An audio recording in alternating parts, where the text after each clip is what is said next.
पे ideal gas के लिए कितना लिखवा रखा, किसी को याद है?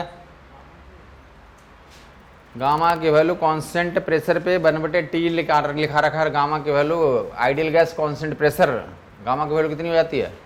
1/T। चलें, ये थर्मल कंडक्टिविटी याद होगा। पैरेलल में कितना होता है? K इक्विवेलेंट की value K1A1 plus K2A2/A1 plus, अब सीरीज में रहेगा तो कितना आ जाएगा? L1 plus L2 plus L3/K equivalent equal to L1/K1 plus L2/K2 plus L3/। समझ में आई बात कुछ? तो फिर से एवरेज लेने की ये बात थी। इक्विवेलेंट थर्मल कंडक्टिविटी समझ आई। पैरेलल का मतलब सारे जो चीजें तो एक इंड पे एक तरफ इधर रख दे, एक तरफ इधर रख दे, ऐसे ज्वाइंटिंग को क्या बोलते हैं हम लोग? पैरेलल। और वहां पे equivalent thermal conductivity various time पूछेगा, और ये सीरीज में जोड़ दोगे तो L1 plus L2 plus L3/K को इक्विवेलेंट थर्मल कंडक्टिविटी बोल रहा हूँ। क्या बोल रहा हूँ? तो L1 plus L2 plus L3/K को L1/K1 प्लस L2/K2/L3/। जब बताओगे फेज चेंज में क्या क्या बताया था, कुछ याद है तुम्हें? फेज चेंज कांस्टेंट टेम्परेचर पे होता है, सॉलिड से लिक्विड में जाएगा या लिक्विड से कहाँ जाएगा, तो क्या यूज करेंगे? सॉलिड से लिक्विड में Q इक्वल टू ml, और लिक्विड से गैस में भी Q इक्वल टू ml। समझ में आई बात? L क्या होता है? लेटेंट हीट होता है, तो Q इक्वल टू ml पे सिर्फ आंसर लिखने का आ सकता है। या कौन बताएगा? और क्या आंसर बताएगा कोई? जल्दी बताएगा।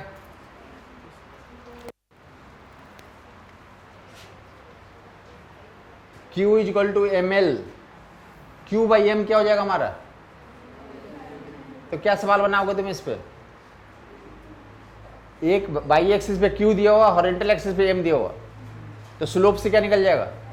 लेटेंट हीट निकल जाएगा। तो मैं बोलना ही चाहता हूँ कि पूरे जीवन में जब भी दो चीजों का रेशियो, तो कहाँ से देख लोगे तुम? स्लोप से देख लोगे। पास्ट में भी बोल रखा हमने, ठीक है? Q चार्ज एंड वोल्टेज का ग्राफ दिया हुआ, तो स्लोप से क्या निकल जाएगा? Q इक्वल टू C भी होता है ना, तो Q/V क्या हो गया? कैपेसिटेंस हो गया। तो दो वहां पे लिखते हैं कैपेसिटेंस का रेशियो निकालो, कौन सा बड़ा है कौन सा छोटा है। अभी फिर से वही सवाल पूछा, Pm इक्वल टू कितना होता है? याद है तुम्हें? आइडियल गैस इक्वेशन है Pm इक्वल टू ρRT, याद है? Pm इक्वल टू तो P/ρ का स्लोप क्या हो जाएगा? P/ρ का तो डायरेक्टली प्रोपोर्शनल टू टेम्परेचर है, P/ρ क्या हो जाएगा? तो ये तुम्हारे नीट के एग्जाम में 2013 में पूछा गया, इस पर जेईई मेन में अभी अप्रैल वाला शिफ्ट में पूछा हुआ कि प्रेशर एंड डेंसिटी का ग्राफ दिया हुआ है और दो ग्राफ दिया हुआ, किसका टेम्परेचर ज़्यादा है। और तुम्हारे एग्जाम पिछली बार आया किसका? PV इक्वल टू nRT पे आया, PV इक्वल टू T&P का ग्राफ दिया हुआ था, T एंड, और किसका वॉल्यूम ज़्यादा होगा। समझ में आई बात नहीं? तो जिसका स्लोप ज़्यादा होगा उसका क्या हो जाएगा? समझ में आई बात नहीं आई? तो उस पर फंडे पे क्वेश्चंस बनते हैं, तो तुम इंश्योर करो वहां पे जाके कर ले। तो किसी भी दो चीज का रेशियो को देखते हो तो क्या बनता? वो स्लोप बनता। और दो दोनों को साथ में रख देंगे तो क्या बन जाता? एरिया बन जाता। समझ में आई बात? चेंज बन जाता वो। तो डायरेक्टली तो इक्विवेलेंट थर्मल कंडक्टिविटी यहाँ पे लिख दिया गया, निकाल लो इक्विवेलेंट थर्मल कंडक्टिविटी। और सेम किसके लिए लागू हो जाएगा? Equivalent thermal conductivity dielectric, equivalent dielectric constant याद होगा लोगों को? इक्विवेलेंट डाइलेक्ट्रिक कांस्टेंट कितना करोगे तुम? K equivalent equal K1A1 plus K2/A1 plus A2, और अगर एरिया इक्वल दो इक्वल भागों में बांटोगे तो K1 प्लस K2/2, और डिस्टेंस इक्वल डिवीजन कर देंगे तो D1 plus D2 plus D3/K equivalent equal D1/K1 plus D2/K2 plus D3/K3। Area equal के लिए याद है, ये जहाँ पे डाइलेक्ट्रिक भरते हैं क्या करते हैं हम लोग? डाइलेक्ट्रिक फिलअप करेंगे तो वहाँ के लिए K1A1 plus K2A2 plus K3A3/A1 plus A2 plus A3। Done हो गया वो लोगों को। और डिस्टेंस भी जब डिवीजन करेंगे, और अगर इक्वल डिस्टेंस रहेगा तो क्या कर लोगे? 3/K equivalent equal 1/K1 plus 1/K2 plus 1/K3। या फिर क्या रहेगा हमारा? दो ही रहेंगे तो 2/K equivalent equal to 1/K1 plus 1/K2 plus. समझ में आ गया लोगों को? तो ये भी कर दिया D/3। डाइलेक्ट्रिक भर रहा हूं, क्या भर दिया गया इसके अंदर? डाइलेक्ट्रिक भर दिया गया। अब PV का पावर n प्रोसेस बताइए जल्दी से, कितना वर्क डन होता है इसमें? पॉलीट्रोपिक प्रोसेस जल्दी बताओगे? क्या बता दिया गया, work done P1 V1 minus P2 V2 बटे n minus 1, P1 V1 minus P2 V2 by, और इसकी Q की वैल्यू या C की वैल्यू, पॉलीट्रोपिक विद C की वैल्यू CV माइनस R बटे n माइनस 1, और डेल्टा Q कितना हो जाएगा, NC डेल्टा T हो जाएगा। वर्क डन भी लिख दिएगा। आइडेंटिटी वर्क डन जल्दी बता दोगे, गामा माइनस आइडेंटिटी का डेल्टा Q बता दोगे, आइडेंटिटी का डेल्टा Q 0 हो जाएगा, आइडेंटिटी का डेल्टा या आइडेंटिटी का डेल्टा U बता दोगे, NCB आइडेंटिटी का डेल्टा U, और आइडेंटिटी का तो क्या बता दो तुम, वर्क डन बता दो, P1 V1 माइनस P2 बटे गामा माइनस 1।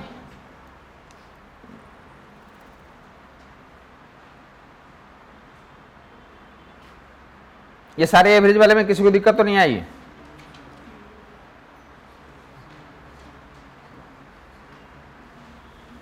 एक जो है तो ये मिक्सचर का गामा जो है तो इंश्योर कर लिया होगा मिक्सचर का गामा लोगों ने, तो देख लीजिए, सुन लेंगे। आपसे बोला जा रहा है कि अगर मैंने ये नहीं बताया को सुन लेंगे, क्लास खत्म हो गई 5-10 मिनट तो ऐसे भाषण सुन लें, बंद कर लें कलम वगैरह, पानी वगैरह है तो पी लें आसपास में। हाँ जी,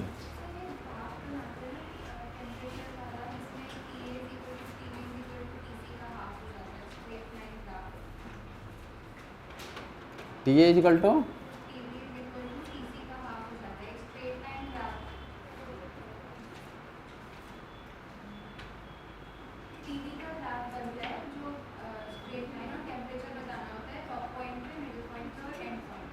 समझ गया।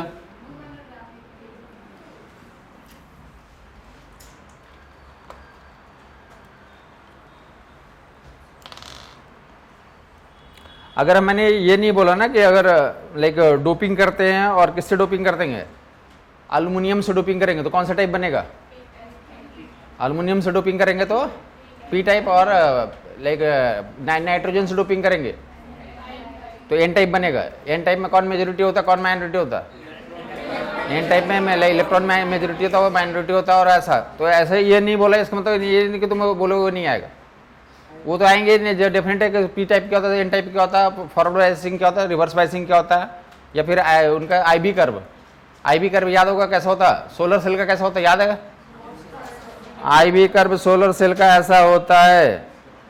तो आप रिविजिट कर लोगे, आई बी कर्व सोलर सेल का आई बी कर्व ऐसा होता है, जल्दी जल्दी देख लेगा। आई बी कर्व जो आपको बता दे रहा हूँ बेटा, जो तुम ग्राफ स्टेटन बोलो ना वो भी बता दे रहा हूँ मैं, बोल रहा हूँ कि ये तुम विजिट कर लोगे, आई बी कर्व ऐसा होता है। यह ऑलरेडी हमने सोलर सेल के लिए तो काफ़ी बार रिपीट कर रखा है, या फिर किसके लिए, तो जेना डायोड के लिए ऐसा होता है, ये करवा रखा है। जेना डायोड के लिए ऐसा होता है, ये फॉरवर्ड बायसिंग में, और ये कौन से बायसिंग में, जेना डायोड का तो कैसे तो सिंबल क्या होता है तो आपको याद होगा। जेना डायोड के किसमें तो स्टेबलाइजेशन के लिए, वोल्टेज स्टेबलाइजेशन के लिए यूज करते हैं, और फुल वेव रेक्टिफायर और half wave rectifier. Full wave rectifier में तो क्या होता है, तो दोनों वेव में तो मिलते हैं करंट, और हाफ वेव में आधे में मिलते हैं। रेक्टिफिकेशन का मीनिंग तुम्हें पता होगा, समझ में आएगा। लॉजिक गेट्स में तो ये लगा दिए तो क्या बन जाता है, ये ऐसा जोड़ दिया। ये कौन सा गेट है, कौन बताएगा, ये एंड है, और ये क्या है हमारा, ये कौन सा है अभी, ये कौन सा हो गया अभी, और गेट, ये क्या बन गया, और। तो ये पहचान लो, ऐसा नहीं कि तुम बोलो कि ऐसा नहीं है, ये इसी को हमें ये कर दी तो कौन बताएगा ये क्या बन गया, ये ऐसा कर दिया हमने, अभी क्या होगा, एंड हो गया। समझ में आई बात नहीं, तो ऐसे नहीं कि तुम बोलो कि हमने ये बनाया नहीं, तो तुम बोलो कि बनाया नहीं है, ये हमने बता रखा है। अभी इतना आसान है कि तुम्हें ये डेली वैसे तो वो क्या बताते रहोगे, नॉट दो पीछे लगा दो और एक नॉट से जोड़ दो, क्या बन जाता है, ये एंड बन जाता है। या इसी के तो इसमें क्या लगाते हैं, इसमें आगे इसको जोड़ दें कि ये क्या हमारे पास, तो ये अभी तक क्या ही है, अभी तक क्या ही है, अरे अभी तक क्या है, नॉर है, नॉर में क्या लगा दिया, और तो क्या बन गया, ये और बन गया। तो ऐसा नहीं था, और फिर से तो अभी ये सारे डायग्राम पहले बता रखा, तुम इंश्योर करो ये तुम कर लो, तो या जीरो बन का तो तुम केस कर लो, तो नहीं समझ। लॉजिक गेट से एक क्वेश्चन रहेंगे, लॉजिक गेट से क्या रहेंगे, ये क्या है, और गेट है ना, और गेट में तो यहाँ क्या डाला है, देख जल्दी बताएगा, 1 और 1 डालो तो क्या मिलेगा, और भी 1 और 1 डालो तो क्या मिलेगा, 1 और 1 डाल तो 1 मिलेगा, है और है ना, और यहाँ से क्या डाल दिया, ये एंड है, एंड में तो 1 और 0 डाल दिया, लो और हाई डाल दिया, तो यहाँ से क्या मिलेगा? हाँ, अब बोले यहाँ पे एक बल्ब लगा दिया, अब जलेगा नहीं जलेगा? ये बल्ब है,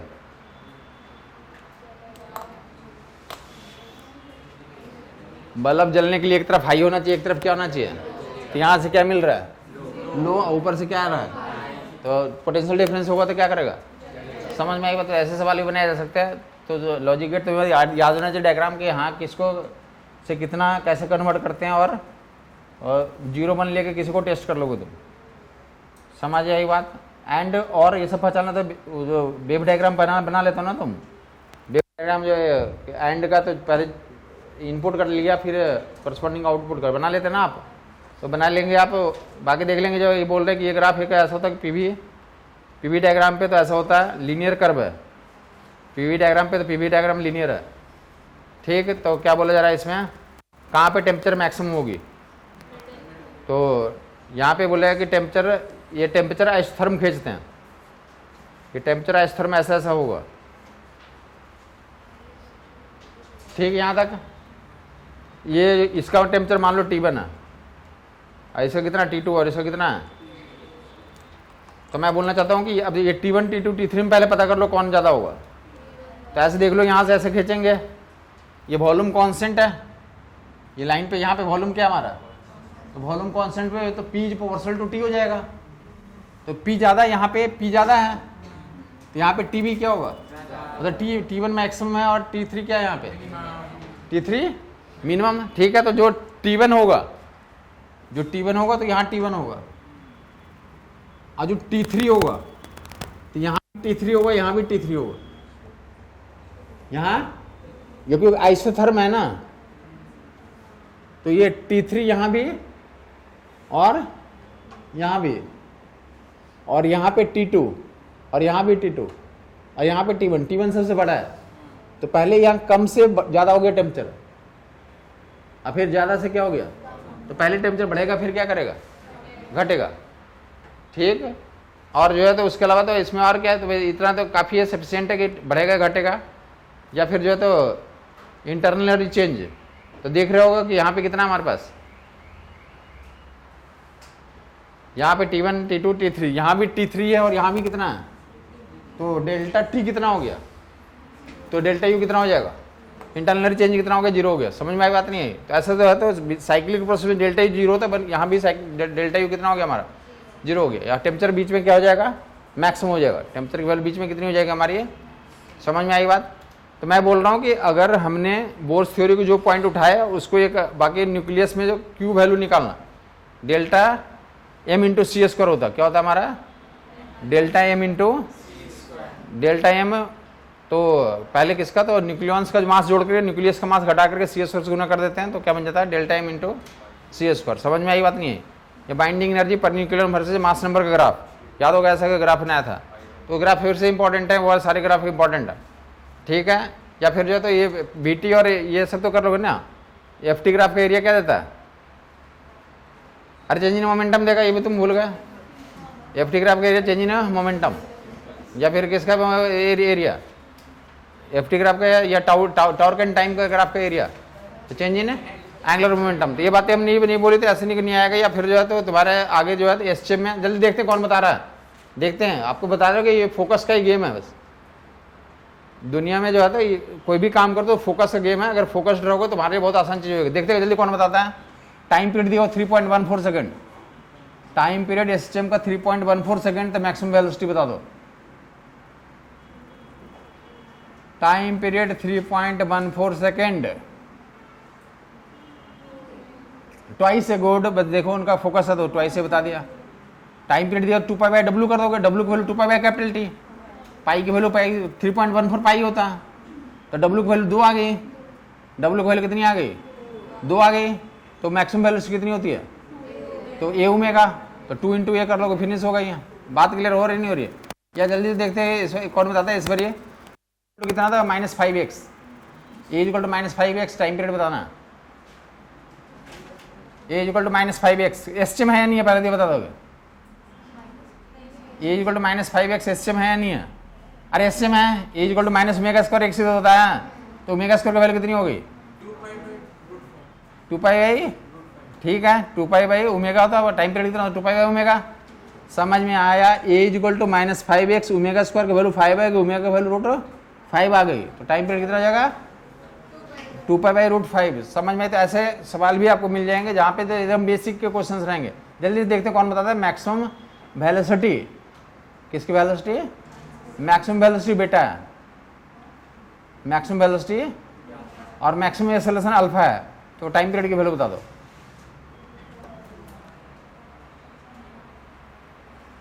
मैक्सिमम वेलोसिटी बेटा, मैक्सिमम वेलोसिटी देखने जल्दी से कौन ये तो कन्वर्ट करता है। इमेजिन नहीं हो रहा तो जल्दी से हाथ चला लिया करें। ये भी एक चक्कर एग्जाम में पड़ेगा कि ज़्यादा इमेजिनेशन करेंगे तो दिक्कत आएगी, क्योंकि वो हो सकता है एग्जामिनेशन के 5-6 दिन पहले आप सोए नहीं होंगे, तो वहाँ पे लिख के काम करना बेहतर रहता है, सॉलिड में काम करना बेहतर रहता है। तो क्या बताया मैक्सिमम वेलोसिटी में बेटा, तो बेटा की वैल्यू कितनी हो गई ए ओमेगा, मैक्सिमम एक्सेलरेशन अल्फा ए ओमेगा, तो ओमेगा की वैल्यू कितनी आ गई, ओमेगा का value alpha by A omega square ऐसा ऐसा, तो ओमेगा का वैल्यू अल्फा बाई, तो time period 2 pi by W, time period कितना हो जाता है। समझ में आ गया लोगों को? आ गया समझ में? तो F equal to -kx, F equal to -x का टाइम पीरियड बताता, जल्दी देखते कौन बताता। एफ इक्वल टू -x का,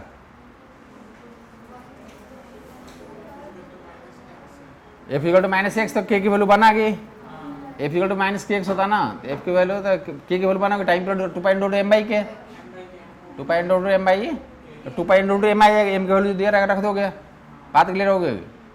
तो जल्दी देखिए फ्रिक्शन में कौन बताता है कि कितना लटका हुआ, तो कितना लटका हुआ चेन का कितना नीचे रहेगा कितना ऊपर रहेगा, तो क्या होगा, तो बैलेंस में रहेगा। डिफ्रैक्ट कोएफिशिएंट ऑफ फ्रिक्शन बता दें। चेन का कुछ पार्ट टेबल पे है, कुछ पार्ट नीचे लटक रहा है, तो लटका हुआ पार्ट का और अटका हुआ पार्ट का रेशियो निकालें, किसके बराबर होता है। अरे लटका है ना, तो लटका है तो कितना उसके वेट लिखोगे, और अटका है तो उसको फ्रिक्शन लग रहा होगा म्यू इंटू एन। तो कोएफिशिएंट ऑफ फ्रिक्शन बता रखा है, लटका भाई अटका, लटका भाई कुछ याद नहीं है।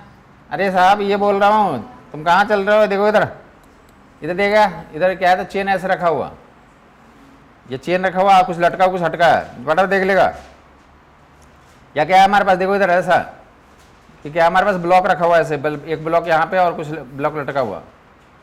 चले जल्दी जल्दी, तो ये जो है तो ये M1 M2 तो फ्रिक्शन वाले पे, स्मूथ पे तो रहेगा नहीं। जल्दी से स्मूथ पे सॉल्यूशन बता दो, स्मूथ पे इसका सॉल्यूशन बता दो कितना होगा, होगा या नहीं होगा, होगा कितना होगा, G/2 या G/3 या G/2 mg/m m+m, अरे mg फोर्स है, m+m 2m हो गया, G/2 हो गया, सॉल्यूशन डाउन द प्लेन हो जाएगा, हाँ या नहीं। टाइम टी पे वेलोसिटी बता दो दोनों का, तो v = u + at लगा लोगे, h हाइट गिरने के बाद स्पीड निकाल लो, √2ah कर लोगे, √2as होता है ना, तो कर लोगे तुम, ठीक है यहाँ तक। तो मैं बोल रहा हूँ कि mm दे दिया, ये m1 m2 दे दिया, और ये रफ सरफेस है, तो बोले नहीं चलने के लिए m2 नहीं चल रहा, नहीं चल रहा तो क्या होगा, म्यू टाइम्स नॉर्मल, ये फोर्स ज़्यादा होगा किससे,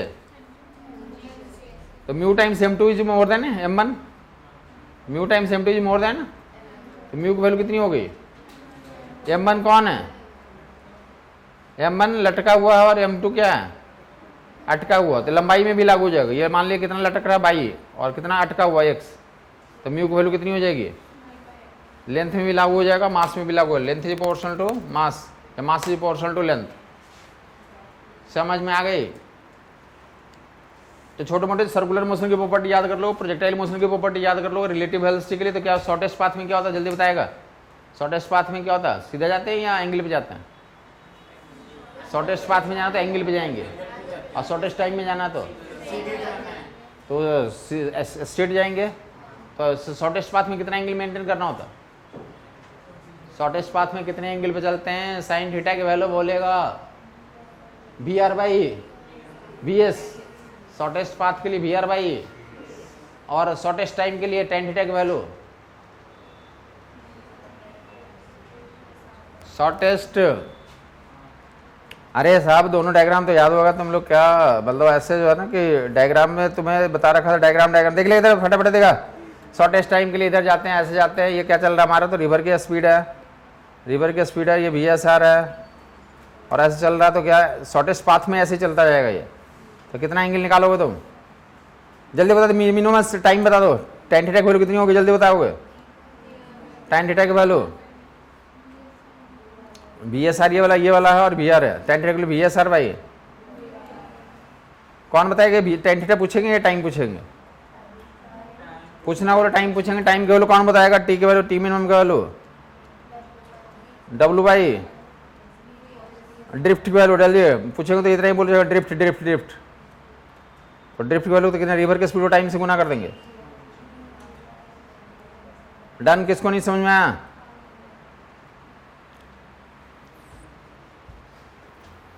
और शॉर्टेस्ट पाथ के लिए तो एंगल पे चलना पड़ता है, तो एंगल वाला डायग्राम कौन है, किसको रिमाइंडर है, ये जा रहा है एंगल पे चल रहा है, ये रिवर ऐसे जा रही है, ये इधर सीधा पहुंचेगा।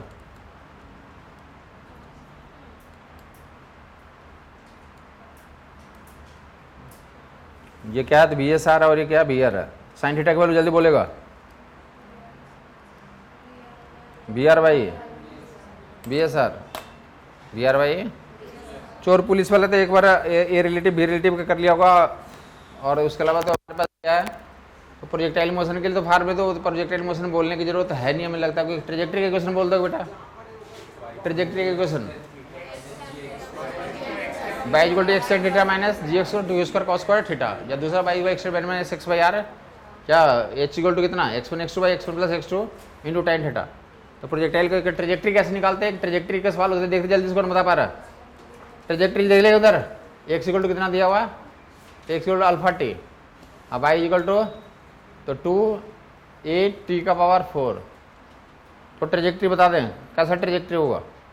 तरीका कौन याद है, किसी को याद है, टी की वैल्यू अल्फा बाई एक्स निकाल लो, ऊपर से नीचे डाल दो।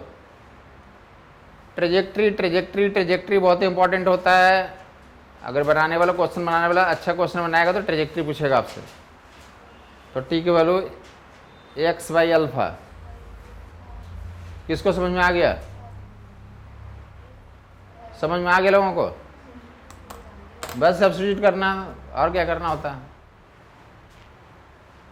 तो ट्रेजेक्ट्री निकालने के लिए सवाल दो वेरिएबल दिया रहेगा, किसी एक से तो टी की वैल्यू निकाल कर दूसरे पर टी को हटा दिया तो क्या बन जाएगा, एक्स और वाई में जो क्वेश्चन आएगा उसे क्या बोलते हैं, ट्रेजेक्ट्री बोलते हैं। बर्कलेन के छेद नियम लेकर उसको बता दिएगा, पावर के लिए तो समझा दिएगा तुम्हें, और कोलिजन में भी तो फार्मूले एक ही फार्मूले पे क्वेश्चन आते हैं मोस्टली। और हाइट वाइट कितना रिवाइंड करते याद है, एक कोलिजन का कितना हाइट रिवाइंड करता है, E square into capital H, velocity कितनी होती है ई टाइम्स वी, और उसके अलावा जो होता है एंगल पे मारेंगे तो याद है कुछ,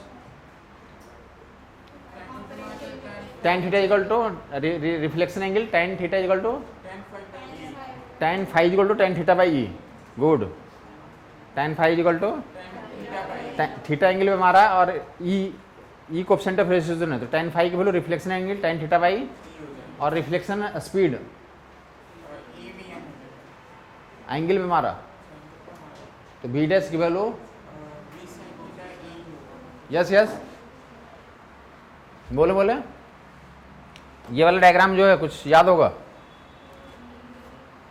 ऐसे मारा और ऐसे गया, ऐसे मारा और ऐसे गिरा, कितने एंगल पे, थीटा पे मारा, थीटा पे मारा और किस पे चला गया, फाइव पे चला गया, ये यू से आया और बी पे गया।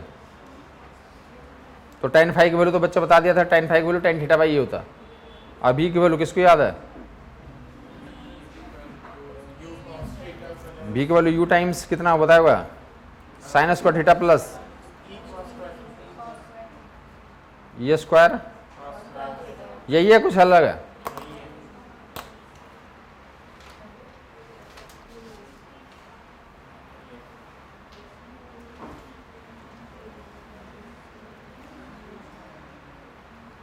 यही है नॉर्मल वेलोसिटी ई टाइम्स मैग्नीफाई जाएगा तो उसमें नॉर्मल में आ जाएगा। बी की वैल्यू तो ये एंगल पे रहेंगे, बाकी याद होगा कि ऑब्लिक कोलिजन में क्या होता है, तो कौन कौन सा कंजर्व होता है, कौन कौन सा लॉस होता है, स्टेटमेंट पूछ लीजिए कहाँ पे एनर्जी कंजर्व होता, किसमें लॉस होता। तो बोलिए कि इलास्टिक ओरिजिन में एनर्जी टोटल कंजर्व रहेगा, काइनेटिक एनर्जी शुरू में और बाद में कंजर्व रहेगा, एंड मोमेंटम तो हमेशा कंजर्व रहता है। स्टेटमेंट कहीं में मैच करने की जरूरत हो सकती है।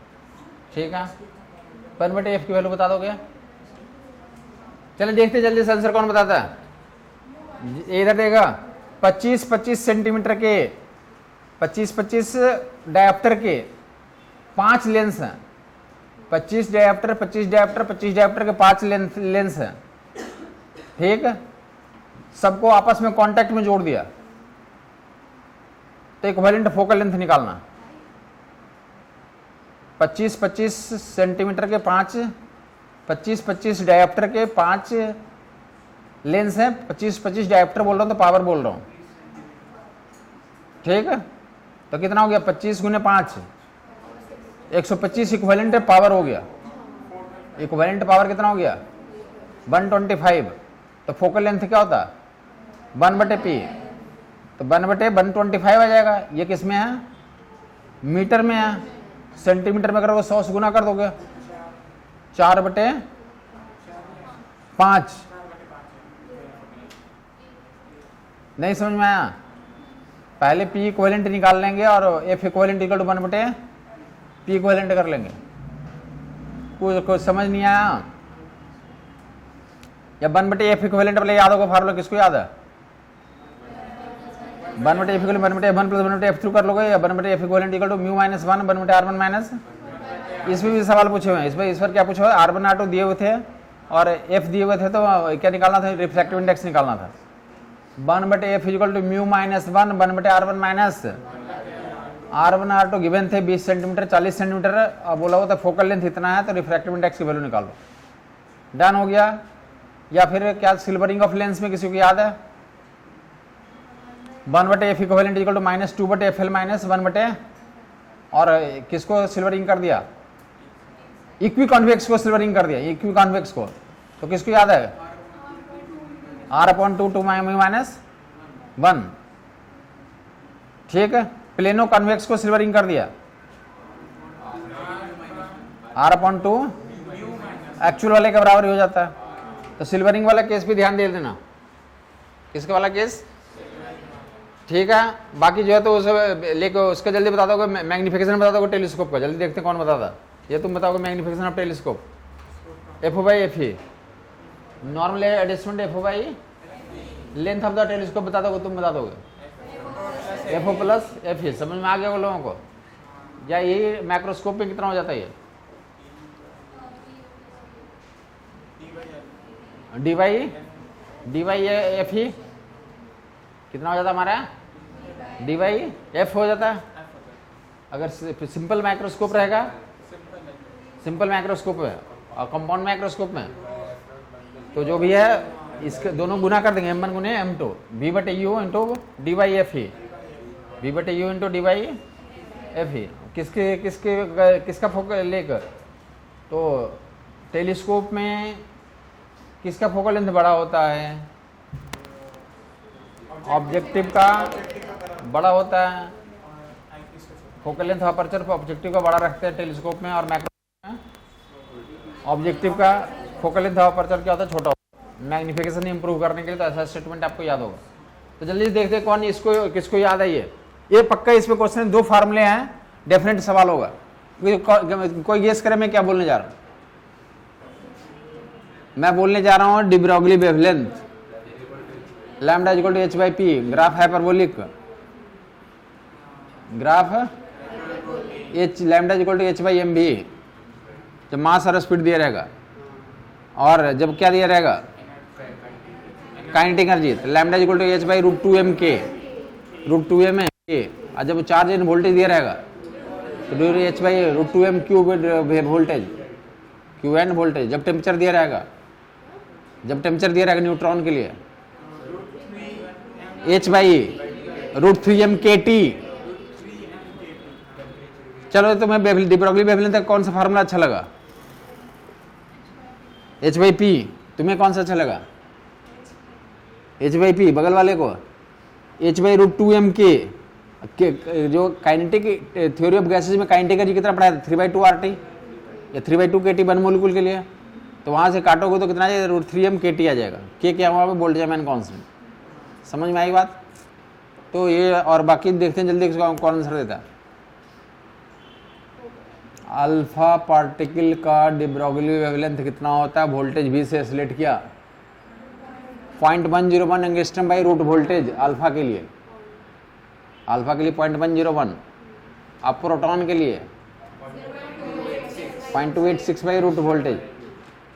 तो अल्फा का हो गया, प्रोटॉन का हो गया, न्यूट्रॉन के लिए 0.202 बाई रूट, इलेक्ट्रॉन के लिए 12.27 एंगस्ट्रम बाई रूट वोल्टेज। तो ये समझ में आ गया वो लोगों को। या फिर जो है तो तुम्हें तो बोर थ्योरी में तुम्हें टाइम पीरियड का फार्मूला याद ही होगा ना, NQ/Z², रेडियस का तुम्हें याद है, एनर्जी का याद हो गया। या फिर जो है तो बाकी मैग्नेटिक फील्ड का याद होगा तुम्हें, ZQ/N⁵ नीचे आता था मैग्नेटिक फील्ड का। और क्या एटम के लिए क्या कंजर्व रहता था,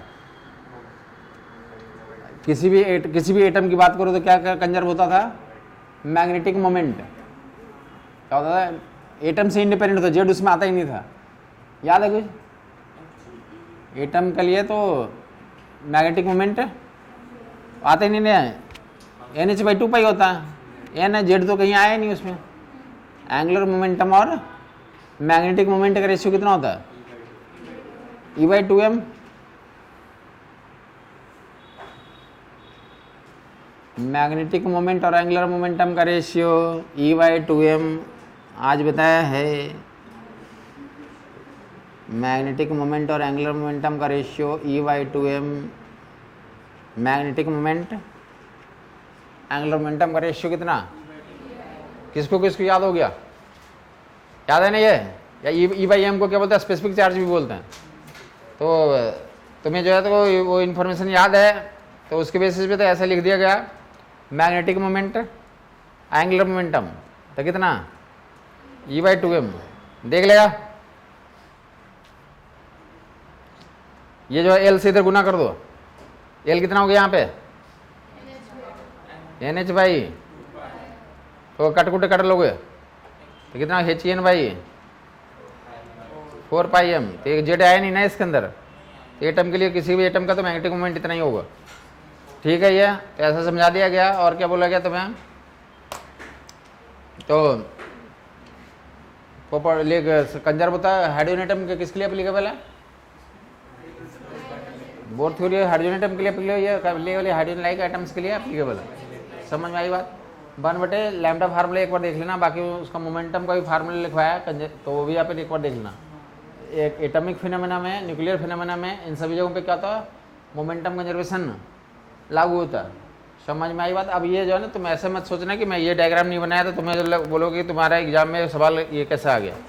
ये ऐसा जो है ना, ऐसा नहीं बनाया तो तुम ऐसे नहीं सोचो कि ये नहीं आएगा। ये तो पूछेंगे वो कि कितना, ये 12 और ये कितना है, 12, ये 6 और 4 है, तो करंट 10 वोल्ट है तो करंट की वैल्यू बता दो, यहाँ मीटर लगा दिया। ये समझ नहीं आया कुछ तुम्हें, बोलेगा 6/12 का कितना होता है। अरे 6/12 का बातचीत ना करे तो इधर देखे ना लोग, 6/12 का पैरेलल में कितना होता है, 4 होता है, और 4 का पैरेलल में कितना हो जाएगा, तो करंट एमीटर की रीडिंग कितनी हो जाएगी। समझ नहीं बात है। ऐसा नहीं सोचो कि ये फोटो बना हुआ नहीं मिलेगा, वहाँ पे एक रेसिस्टेंस का रहेगा। बात क्लियर हुई। सीरीज ऑफ पैरेलल जोड़ने के लिए तो रहेगा ही वहाँ पे, जो जितना क्लास में करा वो सब नहीं रहेगा, छोटे छोटे जो काम किया था वो तो रहेंगे नहीं। देखते इस बार क्या जल्दी से कौन बताता है, इंटरनल रेसिस्टेंस बता दो।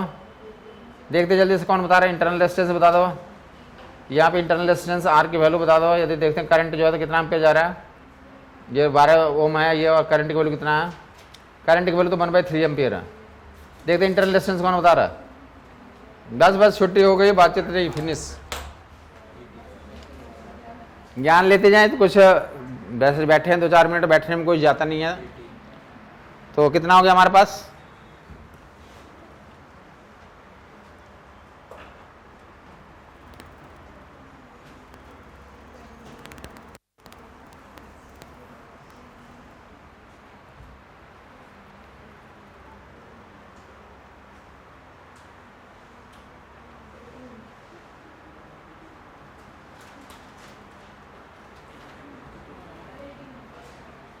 यस, अरे कर लोगे ना ये। आई इक्वल टू कितना, इंटरनल रेजिस्टेंस निकालना, तो आई इक्वल टू कितना लिखोगे, तो 10/R+12 ऐसे लिखोगे ना।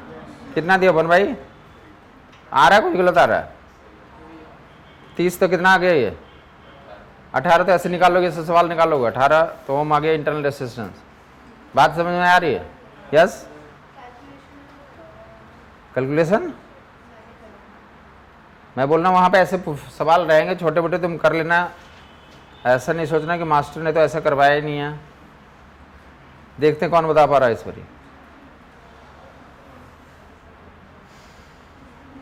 देखते बातचीत नहीं, देखेंगे कौन करवा रहा है। देखते हैं आंसर कौन बता पा रहा है। ये कितना 6 है और ये कितना है 12 और 12, और यहाँ पे कितना, तो ये 8 है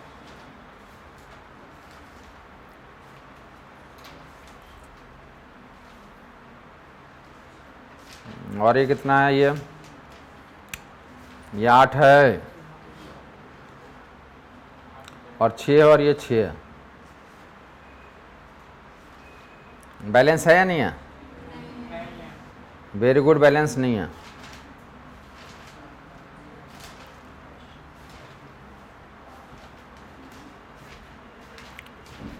अब बोला जा रहा है कि यहाँ पे x कितना लगाएं ताकि ये बैलेंस हो जाए, या बोल दे कि यहाँ पे आप मीटर में करंट 0 है तो x की वैल्यू बता दो। कुछ समझ में आया?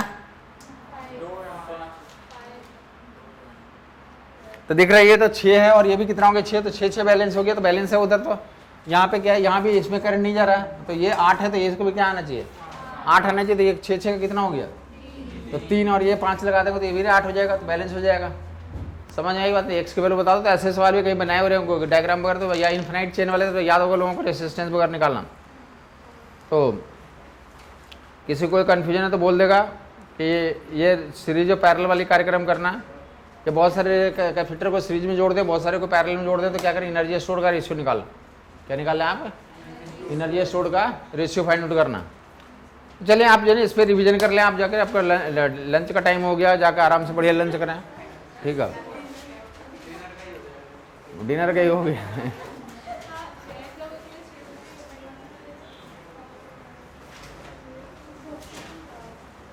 जो भी आपको पढ़ाया गया पहले या अभी तक जो पढ़ाया गया उतना आप सही से रिवीजन करके वहाँ पे अपने दिमाग को लेके काम रख करके कैलकुलेशन करके अच्छे से आ जाएंगे, तो आपको कुछ भी मार्क्स नहीं कटेंगे। अगर अपनी तरफ से कोई मिस्टेक करेंगे तो फिर उसका तो अपना अपना लेवल है, कितना मिस्टेक करते हो तुम।